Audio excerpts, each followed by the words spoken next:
Aparna Yojana form কীভাবে fill up করবো বা ফর্মের সাথে কী কী আছে, কী কী লাগবে না লাগবে সেগুলোর জন্য।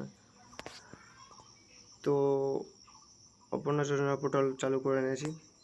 চালু করার পর দেখতে পাচ্ছ track application status, download Aparna Yojana form English বা ডাউনলোড অপর্ণা যোজনা ফর্ম বাংলায়, হিন্দিতে সব দুটো তিনটা দিয়ে আছে। এবং প্রথমত আমি বাংলাতে দেখিয়ে দিচ্ছি কীভাবে করবো না, বাংলাটা সবাই বুঝতে ভালো হয়। সো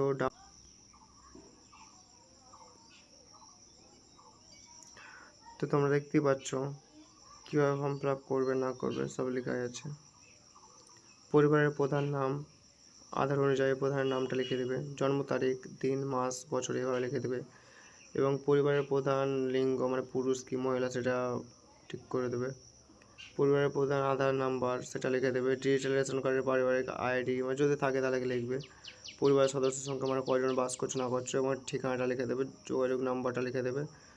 তারপরে নাম, ঠিকানা মানে নাম, জন্ম তারিখ এভাবে যেগুলো লিখেছে ওইভাবে এখানে নাম, জন্ম তারিখ, লিঙ্গ, পরিবারের প্রধান সংখ্যা, সম্পর্ক এগুলো সব লিখে দেবে। মানে পরিবারের প্রধানের সাথে তোমার সম্পর্ক কী না হবে এগুলো, এবং আধার কার্ডটা লিখে দেবে। এইভাবে 1 2 3 আছে এভাবে করে দেবে। তো তোমরা দেখতে পাচ্ছ বাংলাদেশ ফর্ম দেখতে পাচ্ছ তোমরা, আর কীভাবে ডাউনলোড করলাম সেটাও দেখতে পেলে। তো এইভাবে ডাউনলোড করে তোমরা দেখতে পারো যে কী কী লাগবে না লাগবে। বাস, এবার যদি ভিডিওটি ভালো লেগে থাকে তাহলে লাইক, কমেন্ট এবং